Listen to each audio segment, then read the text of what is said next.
السلام علیکم ورحمۃ اللہ وبرکاتہ۔ محترم بزرگوں، دوستوں، عزیز ساتھیوں اور پیاری ماؤں بہنوں، اللہ تعالیٰ کی ذات سے قوی امید ہے کہ انشاءاللہ آپ تمام حضرات بخیر و عافیت ہوں گے۔ ہم اپنے سوالات اور ان کے جوابات کے سلسلے کی طرف بڑھتے ہوئے پہلا سوال پیش کرتے ہیں جو کیا ہے سعد خان نے۔ کہتے یہ ہیں کہ جی آپ غسل کے بارے میں ایک ویڈیو بنا دیجئے جس میں انہوں نے بہت سارے پوائنٹس لکھے ہیں اور کہا ہے کہ ان تمام پر روشنی ڈال دیجئے۔ دیکھیے سعد صاحب، پہلی چیز تو ہم یہ جان لیتے ہیں کہ غسل کن کن چیزوں سے واجب ہوتا ہے۔ تو یہاں پر اچھی طرح سمجھ لیں کہ جب بھی کوئی آدمی یا عورت جنبی ہوتے ہیں، یعنی انہیں احتلام ہو جاتا ہے، چاہے نیند کی حالت میں ہو یا پھر بیداری کی حالت میں ہو، دونوں صورتوں میں احتلام ہو جاتا ہے، منی خارج ہو جاتی ہے، تو اس صورت میں غسل واجب ہوتا ہے۔ دوسری چیز، جب بھی میاں بیوی یا ایک مرد یا عورت دونوں آپس میں ہم بستری کرتے ہیں تو اس صورت میں ان دونوں کے اوپر غسل واجب ہو جاتا ہے، اب چاہے انہیں انزال ہوا ہو یا انزال نہ ہوا ہو، دونوں صورتوں میں دونوں پر غسل واجب ہوتا ہے۔ تیسری چیز، جب بھی کوئی عورت ایسی ہے جس کے حیض کے دن ختم ہو چکے ہیں، حیض جو منتھلی کورس والا خون ہوتا ہے یہ خون بند ہو چکا ہے، تب اس عورت کے اوپر غسل کرنا واجب ہو جاتا ہے۔ اسی طرح وہ خاتون جس کے نفاس کے دن ختم ہو چکے ہیں، بچے کی ولادت کے بعد جو خون جاری ہوتا ہے، اب یہاں پر ضروری نہیں ہے کہ آپ 40 دن کا ویٹ کریں، 40 دن سے پہلے بھی اگر کسی عورت کا خون نکلنا بند ہو جاتا ہے تو یہ عورت پاک ہو جاتی ہے۔ اب اس کے ذمہ ضروری ہوتا ہے کہ وہ غسل کر لے۔ اب اس کے آگے چلتے ہیں کہ غسل کرنے کا طریقہ کیا ہے۔ تو غسل کرنے کا طریقہ، اگر آپ سنت طریقے کے مطابق غسل کرو گے تو انشاءاللہ آپ پاک ہو جاؤ گے اور کسی بھی قسم کی کوئی پریشانی اور کسی بھی قسم کا کوئی وہم اور وسوسہ باقی نہیں رہے گا۔ تو آتے ہیں سنت طریقے پر غسل کرنے کے طریقے کے معلوم کرنے کی طرف۔ سب سے پہلے آپ یہ کریں کہ واش روم میں داخل ہونے سے پہلے بسم اللہ الرحمن الرحیم پڑھ لیں۔ اندر جب چلے جاتے ہیں تو جانے کے بعد بہتر یہ ہے کہ آپ ایسے غسل خانے میں غسل کریں جو بالکل پیک ہو، وہاں پر بے پردگی کا کوئی اندیشہ نہ ہو، اور اگر آپ نہر پر اور کھلی جگہوں پر غسل کرنا چاہتے ہیں تو وہاں پر بھی ضروری ہے کہ آپ اچھی طرح دیکھ لیں کہ کوئی غیر مرد یا غیر عورت آپ کی شرمگاہ پر اور آپ کے پردے والی جگہوں پر نظر نہ ڈال سکے۔ اتنی احتیاط آپ نے کر لی تو اس کے بعد میں آپ غسل کرنے کی نیت کر لیں۔ اب غسل کی نیت کیا ہوتی ہے؟ آپ چاہے کوئی بھی غسل کر رہے ہو، نجاست سے پاک ہونے کے لیے، جنابت سے پاک ہونے کے لیے، حیض ختم ہونے کے بعد یا پھر نفاس ختم ہونے کے بعد کسی بھی قسم کا غسل کر رہے ہو تو اس کی نیت یہ ہوتی ہے کہ آپ دل کے اندر یہ سوچ لیں کہ میں فلاں ناپاکی سے پاک ہونے کے لیے غسل کر رہا ہوں، غسل کر رہی ہوں، یہی آپ کی نیت ہوتی ہے۔ بسم اللہ آپ کو واش روم میں داخل ہونے کے بعد نہیں پڑھنی ہے، کیونکہ وہ ناپاکی والی جگہ ہوتی ہے، وہاں پر اللہ تبارک و تعالیٰ کا ذکر کرنا مناسب نہیں ہے۔ واش روم میں داخل ہونے سے پہلے ہی آپ غسل بسم اللہ الرحمن الرحیم پڑھ لیں۔ اور اگر آپ کا غسل خانہ ایسا ہے جو بیت الخلاء سے اٹیچ نہیں ہے اور وہ جگہ بالکل پاک ہے تو وہاں پر آپ بسم اللہ پڑھ سکتے ہیں۔ اس صورت میں باہر سے بسم اللہ پڑھ کر آنے کی ضرورت نہیں ہے۔ اتنا کام آپ نے کر لیا تو دیکھیں کہ اپنے جسم کے اوپر کہاں کہاں نجاست ہے، دکھنے والی جو نجاست ہے یا پھر نہ دکھنے والی نجاست، ان تمام نجاستوں کو آپ پورے بدن پر پانی ڈالنے سے پہلے دھو لیں۔ اس کے بہت زیادہ فائدے ہوتے ہیں۔ مان لیجئے آپ کے ہاتھ پر نجاست ہے، آپ کی کوہنی پر ہے، آپ کے گھٹنے پر ہے اور شرمگاہ کے اوپر جو نجاست ہے، پہلے ان جگہوں کے اوپر تھوڑا تھوڑا پانی ڈال کر ان تمام نجاستوں کا خاتمہ کر دیں۔ اس کے بعد آپ کو وضو کرنا ہے۔ اب وضو کیسے کرو گے؟ وضو آپ کو بالکل ویسے ہی کرنا ہے جیسے آپ نماز کے لیے کرتے ہو، اور وضو بھی سنت طریقے کے مطابق کرنا ہے، یعنی 3 مرتبہ آپ کو کلی کرنی ہے، 3 مرتبہ ناک میں پانی ڈالنا ہے، اسی طرح دونوں ہاتھ دھو لینے ہیں، اس کے بعد پھر دونوں ہاتھ کوہنیوں سمیت دھونا ہے، پھر سر کا مسح کرنا ہے، چہرہ دھونا ہے، دونوں پیر دھونے ہیں۔ اتنی جو سنتیں ہوتی ہے وضو کی، ان تمام سنتوں کی رعایت کرتے ہوئے آپ کو وضو کر لینا ہے۔ اب جب آپ اتنی تمام چیزوں سے فارغ ہو چکے ہیں تو پھر آپ کو غسل کرنا اسٹارٹ کرنا ہے۔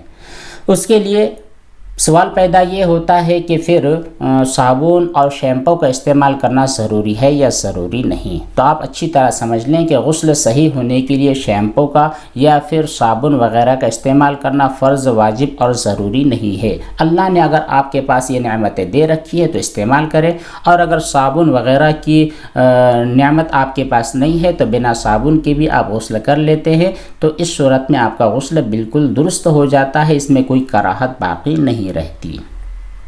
اب یہاں پر یہ بھی سوال پیدا ہوتا ہے کہ اگر آپ صابن سے غسل کر رہے ہیں تو ظاہر بات ہے صابن کو ایک مرتبہ آپ نے پورے بدن پر لگا دیا اور رکھ دیا ہے، اب بعد میں جب دوبارہ صابن کا استعمال کرو گے تو وہ صابن ناپاک ہے۔ اس طرح کی بات آپ کے ذہن میں آتی ہے، اور ہمارے بہت سارے دوست اس طرح کے مسئلے بھی پوچھتے ہیں کہ صابن کو ایک مرتبہ ہم نے اپنے ہاتھوں پر لگا دیا یا پھر ناپاکی پر لگا دیا، بعد میں جب استعمال کریں گے تو وہ صابن ناپاک ہو چکی ہے۔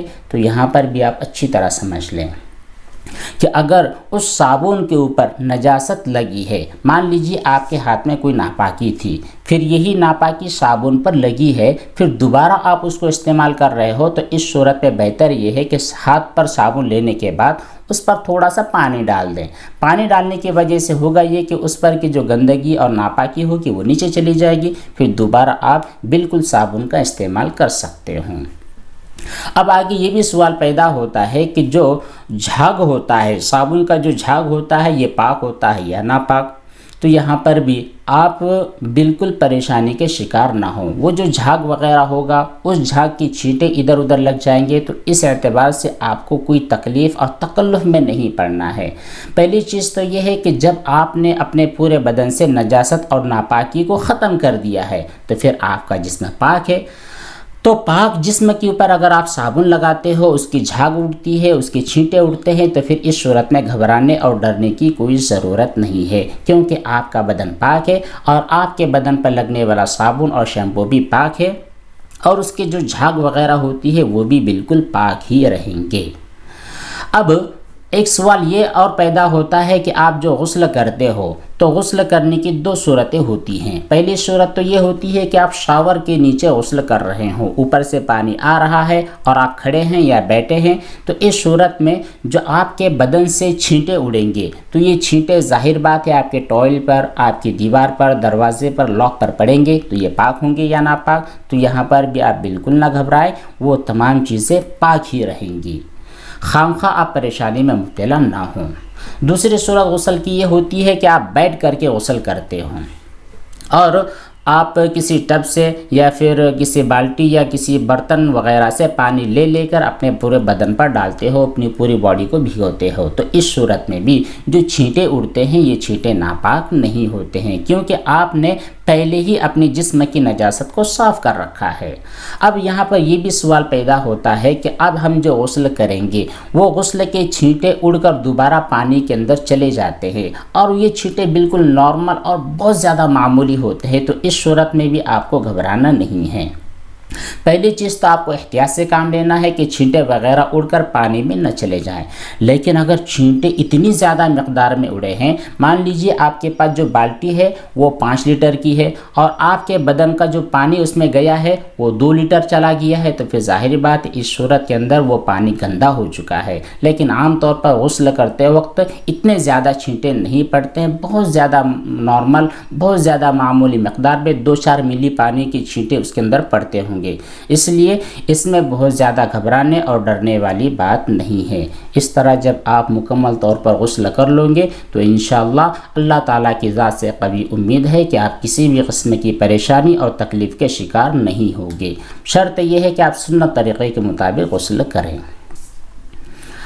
اگلا سوال ہے پٹھان الیاس قلم نوری صاحب، کہتے یہ ہیں کہ السلام علیکم۔ وعلیکم السلام ورحمۃ اللہ وبرکاتہ۔ سورہ ناس اور سورہ فلق کی فضیلت کیا ہے؟ سورہ ناس اور سورہ فلق یہ دونوں ایسی صورتیں ہیں جن کو معوذتین کہا جاتا ہے۔ یہ 2 صورتیں بہت زیادہ فضیلت اور برکت والی ہیں۔ جب بھی آپ پریشانی میں مبتلا ہو جاؤ، تکلیف میں مبتلا ہو جاؤ، یا آپ کو کوئی بیماری ہو جائے اور آپ ان دونوں صورتوں کو پڑھ لیتے ہیں، اپنے دونوں ہاتھوں پر پھونک کر اپنے پورے بدن پر پھیل لیتے ہیں، تو اللہ تعالیٰ تمام درد، تکلیفیں اور پریشانیاں دور فرما دیتے ہیں۔ اسی طرح نظر بد کا جب اندیشہ ہوتا ہے، خاص طور پر جو ہمارے چھوٹے چھوٹے بچے ہوتے ہیں ان کو نظر بد جلدی لگ جاتی ہے۔ ہمارے یہاں پر بہت سارے لوگ ٹونے ٹوٹکے اپناتے ہیں، ان کے لیے ضروری ہے کہ نبی کریم صلی اللہ علیہ وسلم کا جو عمل مبارک ہے اس کو اپنائیں۔ نبی کریم صلی اللہ علیہ وسلم کا معمول تھا کہ روزانہ صبح شام ان دونوں صورتوں کو پڑھتے، اپنے بدن پر پھیر دیتے۔ اور حضرت عائشہ رضی اللہ تعالیٰ عنہ کی ایک حدیث مبارکہ ہے کہ جب آپ کا آخری وقت تھا، اس وقت آپ صلی اللہ علیہ وسلم کے ہاتھ مبارک بھی ہل نہیں پاتے تھے، تو حضرت عائشہ رضی اللہ تعالیٰ عنہ سورہ فلق اور سورہ ناس پڑھ رہی تھی، پھر نبی کریم صلی اللہ علیہ وسلم کے دونوں ہاتھوں پر پھونک مار کر آپ کے ہاتھ آپ صلی اللہ علیہ وسلم کے پورے بدن پر پھیر رہی تھی۔ تو یہ مبارک عمل ہے، یہ تمام عمل ہم کو کرنا ہے۔ عادل صدیقی صاحب کہتے ہیں السلام علیکم حضرت۔ وعلیکم السلام ورحمۃ اللہ وبرکاتہ۔ کہتے یہ ہیں کہ اکثر جب مجھے ٹھنڈی لگتی ہے تو پھر مزی نکل جاتی ہے، لیکن وہ مزی 1 درہم سے کم ہوتی ہے، بہت تھوڑی سی مقدار میں، تو کیا میں خود کو پاک ہی سمجھوں؟ اور اگر وہ حصہ یعنی جو مزی والا حصہ ہے وہ کہیں اور جگہ لگ جائے تو پھر اس کی وجہ سے پاکی پر کوئی فرق پڑتا ہے یا نہیں پڑتا؟ دیکھیے عادل صاحب، پہلی چیز تو یہ ہے کہ مزی نکلنے کی وجہ سے آدمی کا وضو ٹوٹ جاتا ہے، اور وہ مزی جہاں جہاں لگی ہے وہ جگہ ناپاک ہو جاتی ہے۔ اب دھونا ضروری ہے یا ضروری نہیں ہے، تو یہاں پر ہم بات کرتے ہیں کہ اگر مزی اتنی زیادہ مقدار میں لگی ہے کہ وہ 1 درہم یا اس سے زیادہ کو پہنچ گئی ہے، تو اس صورت میں جہاں جہاں مزی لگی ہے اس کو دھونا ضروری ہے، اور اگر 1 درہم سے کم لگی ہے تو اس صورت میں دھونا ضروری نہیں ہے۔ البتہ اگر آپ اطمینان سے دھو سکتے ہیں تو پھر دھو کر ہی اگلا کوئی کام آپ کو کرنا ہے۔ السلام علیکم ورحمۃ اللہ وبرکاتہ۔ مفتی صاحب، بینک کا سودی پیسہ جو نکالا نہیں ہے، بینک کے اندر ہی موجود ہے، انٹرسٹ ملا ہے لیکن ہم نے ابھی تک نکالا نہیں ہے، بلکہ اس کی جگہ دوسرے پیسے جو ہماری جیب میں تھے وہی پیسے ہم نے غریبوں کو بغیر ثواب کی نیت کے دے دیے ہیں، تو کیا اس صورت میں ادا ہو جائے گا؟ حافظ محمد گلریز، ارریہ، بہار۔ دیکھیے، جو صدقہ آپ کرنا چاہتے ہیں، آپ کے بینک کے اندر انٹرسٹ کا پیسہ آ گیا، مان لیجئے 500 روپیہ، اب آپ نے وہ رقم بینک سے نہیں نکالی، آپ کے جیب میں 500 روپیہ موجود تھا، آپ نے وہ نکال کر غربا، فقراء، مساکین، محتاجوں کو بلا ثواب کی نیت کے دے دیا، تو پھر وہ بینک کے اندر جو آپ کا 500 روپیہ پڑا ہے انٹرسٹ کا، وہ آپ کے لیے حلال ہوگا، کیونکہ اس کی جگہ آپ نے دوسرا پیسہ اپنے پاس سے دے دیا ہے۔ تو یہاں پر سمجھنے والی بات یہ ہے کہ وہ جو عین پیسہ ہے، بینک کا انٹرسٹ کا عین پیسہ ہے، وہی پیسہ نکال کر جب تک آپ غریبوں، فقیروں، مسکین اور محتاجوں کو نہیں دو گے، اس وقت تک وہ پیسہ آپ کے لیے حلال نہیں ہوگا۔ یہ چیز صحیح نہیں ہے، بلکہ بینک کے اندر جو رقم ہے، جو زیادہ آپ کو ملی ہے، بینک کے اندر آپ کا 1 لاکھ روپیہ پڑا ہے، وہی آپ کے لیے حلال ہے۔ اس کے علاوہ جو 500 روپیہ انٹرسٹ کی صورت میں آیا ہے وہ آپ کے لیے حرام ہے، چاہے تو آپ بینک سے نکال کر دے دے، یا پھر اگر آپ کے پاس رکھا ہے تو وہی دے دے، اس کے بدلے میں بینک کا پورا پیسہ آپ کا ہو جائے گا۔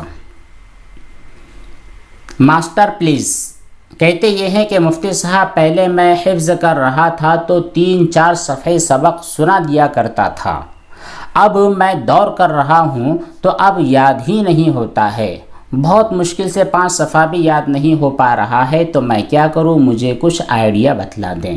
دیکھیے ماسٹر صاحب، پہلے تو آپ نے اپنا نام واضح نہیں کیا ہے۔ جب بھی ہم کوئی سوال کرتے ہیں تو ہمارے لیے بہتر یہ ہے کہ ہم اپنا نام اور اپنے مقام کا نام بھی تحریر کر دیں، تاکہ ہمارے بھائیوں کو بھی سمجھ میں آئے کہ کس کا سوال پڑھا جا رہا ہے۔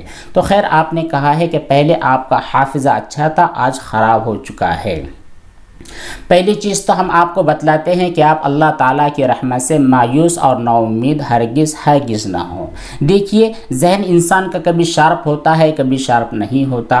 پہلے جس وقت آپ نے حفظ کر لیا ہے تو اس وقت آپ بچے تھے، آپ کی عمر بھی کم تھی، آپ کے ذہن کے اندر طرح طرح کے خیالات اور بہت ساری دنیا کی جھنجھٹیں نہیں تھی، اس لیے اس وقت آپ کو آسانی کے ساتھ حفظ ہو چکا ہے۔ اب آپ کی عمر زیادہ ہو چکی ہے، بڑھ چکی ہے، اور بھی دنیاوی کام کی مشغولیت آپ کے ذہن میں آ چکی ہے، تو پھر دور اور آموختہ کے لیے تھوڑی سی تکلیف ہوگی، لیکن آپ کو ڈرنا نہیں ہے، ہارنا نہیں ہے، لگاتار آپ کو یاد کرتے رہنا ہے۔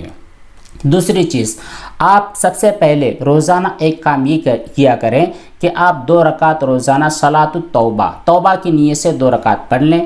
اس نماز کے بعد اللہ تعالیٰ سے معافی مانگے، اپنے جتنے زندگی کے اندر ہوئے گناہ ہیں ان تمام گناہوں سے معافی مانگے اور آئندہ کسی بھی قسم کے گناہوں کے اندر مبتلا نہیں ہوں گا، اس طرح کا سچا اور پکا ارادہ کر لے۔ تیسرا کام جو آپ کو کرنا ہے وہ یہ ہے کہ ہر فرض نماز کے بعد اپنے سر پر ہاتھ رکھے اور 11 مرتبہ یا قویو یا قویو یا قویو، یہ اللہ تبارک و تعالیٰ کا نام ہے، اس نام کو 11 مرتبہ سر پر ہاتھ رکھ کر پڑھے۔ انشاءاللہ اللہ تعالیٰ آپ کے ذہن کو پختہ اور مضبوط بنا دیں گے۔ اسی کے ساتھ ساتھ میں بھی اور ہمارے تمام سامعین حضرات، ان تمام سے میں درخواست کرتا ہوں کہ ہمارے ان صاحب کے لیے، ہمارے اس طالب علم کے لیے خصوصی دعا فرمائے کہ اللہ تبارک و تعالیٰ اس کا ذہن کھول دے، اللہ تعالیٰ اس کا حافظہ مضبوط بنا دے۔ صبح نماز کا سوال یہ ہے کہ اگر فرش پہ صرف تھوڑی سی نجاست ہو تو کیا ایک ڈونگا پانی بہا دینے سے صاف ہو جاتی ہے؟ دیکھیے، فرش کے اوپر اگر نجاست ہے تو اس نجاست کا جیسے بھی آپ خاتمہ کر دو گے، اس نجاست کے ختم ہونے کے بعد وہ جگہ پاک ہو جائے گی، چاہے ایک ڈونگا پانی بہا دینے کی وجہ سے صاف ہو جائے، چاہے پھر 2 یا 3 مرتبہ پانی بہا دینے سے صاف ہو جائے۔ بہرحال جب بھی نجاست کا خاتمہ ہوگا، آپ کی وہ جگہ، آپ کا فرش بالکل پاک ہو جائے گا، اس جگہ کو آپ اپنے کسی بھی کام میں استعمال کر سکتے ہیں، وہاں پر عبادت انجام بھی دے سکتے ہیں۔ اگلا سوال وسیم شیخ نے کیا ہے، کہتے یہ ہیں کہ سپنے میں بکری یا پھر بکری کا بچہ دکھائی دے تو اس کا کیا مطلب ہے؟ اسی طرح آگے اگلا سوال اور کہتے یہ ہیں کہ میرے ساتھ بہت برا ہوتا ہے، نماز بھی 5 ٹائم کی نماز ادا کرتا ہوں، پھر بھی بہت برا ہوتا ہے میرے ساتھ۔ دیکھیے وسیم بھائی، آپ نے اپنے ذہن کے اندر جو بات بٹھا لی ہے کہ میرے ساتھ بہت زیادہ برا ہوتا ہے، تو یہ بالکل غلط بات ہے، کیونکہ ہمارا ایمان یہ ہے کہ جو کچھ ہوتا ہے یہ اللہ تبارک و تعالیٰ کے فیصلے اور اس کی تقدیر سے ہوتا ہے، چاہے ہمارے ساتھ اچھا ہو یا برا، یہ اللہ تعالیٰ کی طرف سے ہو رہا ہے۔ اس کے بارے میں آپ اپنے ذہن کے اندر کسی بھی قسم کے شکوک اور شبہات ہرگز پیدا نہ کریں۔ اور آپ کیسے سوچ سکتے ہیں کہ آپ کے ساتھ برا ہو رہا ہے، جبکہ آپ نے جو خواب دیکھا ہے جس میں آپ نے بکری کا بچہ دیکھا ہے یا پھر بکری دیکھا ہے تو بڑا مبارک خواب ہے۔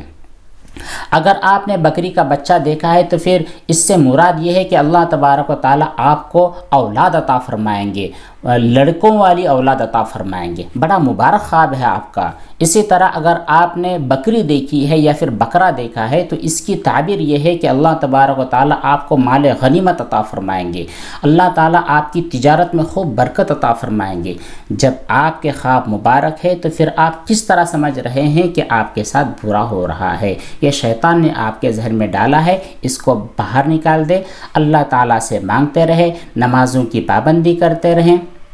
اسی طرح جتنا ہو سکے صدقات اور خیرات کی ادائیگی کی فکر کرتے رہے۔ روزانہ کا معمول بنا لے کہ ہم کوئی بھی کام کرنے سے پہلے اپنے مال میں سے کچھ نہ کچھ رقم صدقے کے طور پر ضرور نکالیں گے، انشاءاللہ آپ کے ساتھ کبھی بھی کوئی برائی والا واقعہ پیش نہیں آئے گا۔ اور جو کچھ ہمارے ساتھ اچھائی یا برائی ہوتی ہے، آپ یقین رکھیں کہ یہ سب اللہ تعالیٰ کی طرف سے ہوتا ہے۔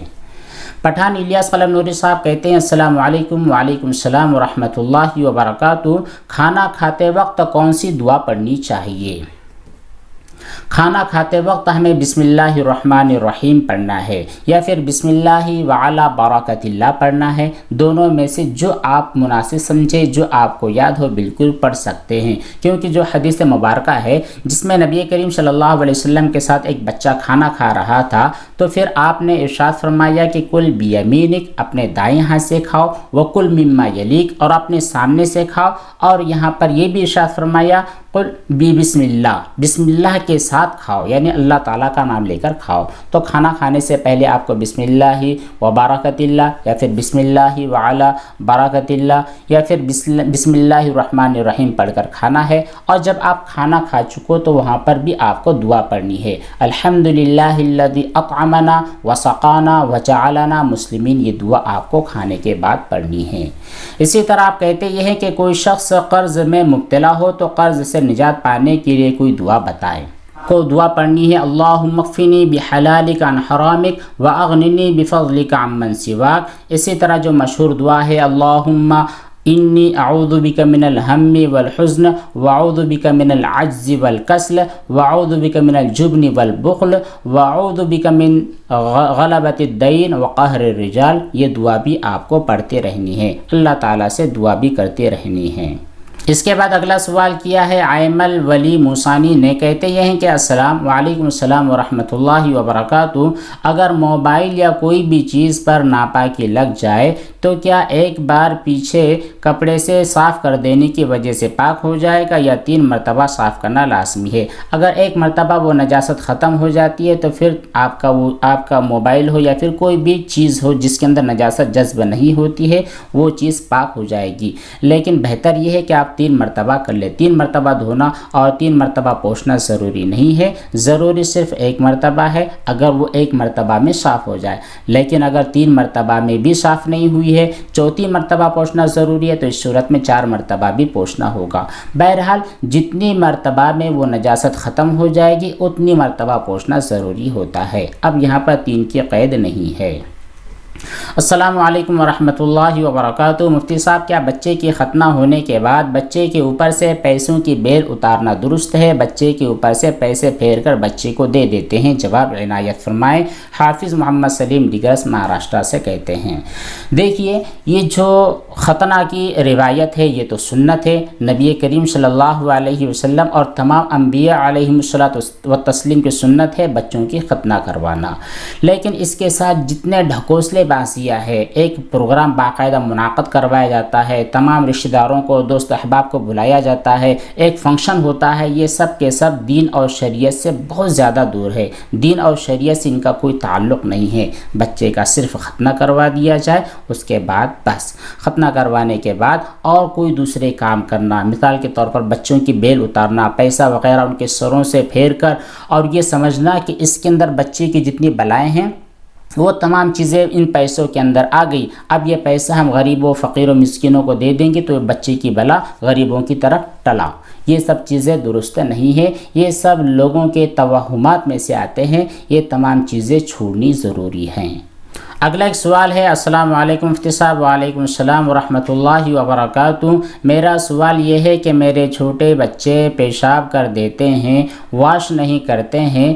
اتنی چھوٹی یعنی 5 سال کے بچے ہیں. پھر جب میں ان کو نہلاتی ہوں، ان کے کپڑے واش کرتی ہوں تو واش روم دھوتی ہوں، ان سب سے جو چھینٹے شلوار میں آ جاتے ہیں تو کیا شلوار گیلی ہونے کے بعد اگر بچے کا ہاتھ یا پھر میرا ہاتھ وہاں پر لگ جائے تو کیا وہ ناپاک ہو جائے گا؟ سورہ کنول.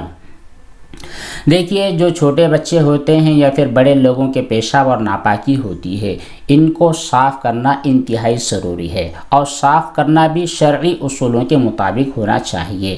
یعنی جو کپڑا وغیرہ آپ دھو رہے ہیں وہ شرعی اصولوں کے مطابق 3 مرتبہ اچھی طرح دھو لے، اچھی طرح نچوڑ لے اور سکھا دے. اور اگر جاری پانی میں آپ دھو رہے ہیں تو پھر کسی نلکے کے نیچے آپ رکھ دیں یہاں تک کہ اس میں کی نجاست پوری بہہ جائے، اس کے بعد ان کپڑوں کو سکھا دے.